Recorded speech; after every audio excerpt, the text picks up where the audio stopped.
السلام عليكم. بكل فخر واعتزاز يفتتح المغرب أبوابه لقارة نابضة بالحياة ليحتضن حفل افتتاح كأس إفريقيا 2025، لحظة تمتزج فيها الرياضة بالتاريخ والشغف بالهوية والفرح بروح إفريقية واحدة.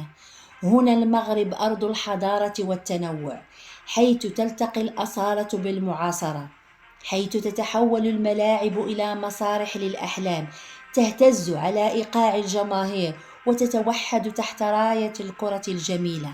إنه ليس مجرد افتتاح بطولة، بل احتفال بالقارة الإفريقية بموهبتها، بقوتها وبوحدتها، من شمالها إلى جنوبها ومن شرقها إلى غربها. نكتب معا صفحة جديدة من المجد الكروي. مرحبا بإفريقيا في المغرب، مرحبا بالشغف، بالإبداع وبالتاريخ الذي يصنع من جديد. كأس إفريقيا 2025، هنا تبدأ الحكاية.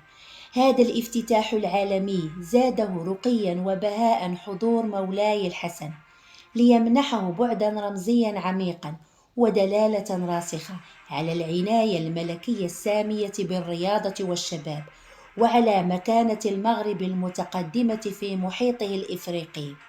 المغرب في الموعد والكل يترقب، فلنرفع الستار ولتبدأ المعركة الكروية.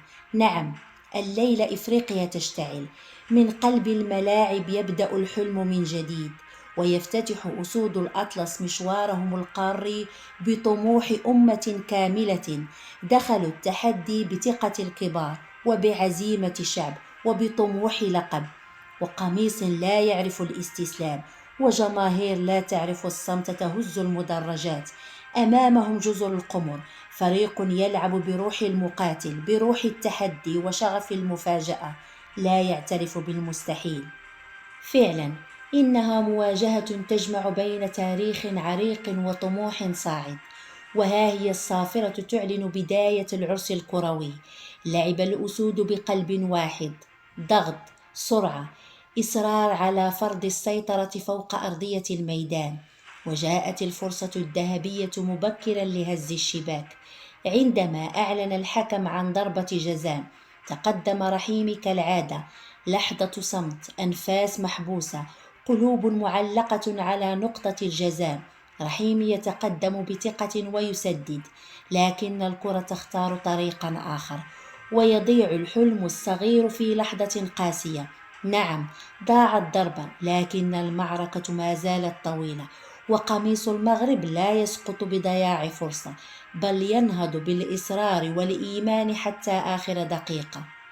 بالفعل دياز يفعلها ويسجل الهدف المنتظر بعد طول انتظار، وبعد تمريرة حاسمة من مزراوي. هدف يعيد الروح ويشعل المدرجات، هدف يحكي عن شخصية نجم لا يعرف إلا طريق الشباك، ويعلنها صراحة: نحن حاضرون وبقوة.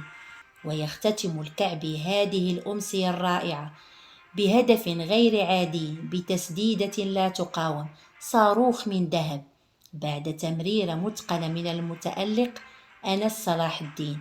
هذا الهدف ليس مجرد رقم، بل رسالة قوية: أسود الأطلس هنا لتتألق وتنافس وبقوة.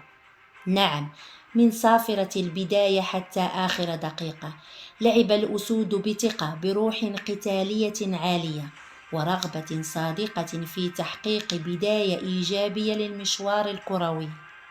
أما جزر القمر فكان خصما محترما لا يخشى الأسماء، دافع وهاجم خاصة في الشوط الأول، لكن المغرب في الشوط الثاني فرض سيطرته، وقال كلمته تحت عنوان: هنا البداية، هنا تبدأ الحكاية، وهنا تكتب أولى السطور، وهكذا تصنع الانتصارات. 90 دقيقة من الشغف والقوة والتحدي، 90 دقيقة من نار تختصر العرق والإصرار، وإثارة بلا حدود. كرة القدم تجمعنا، وإفريقيا تنبض من جديد. هنا تشعل الشرارة الأولى، وهنا نبدأ الطريق نحو الكأس الغالية. وأسود الأطلس حاضرون وبقوة إن شاء الله. في أمان الله.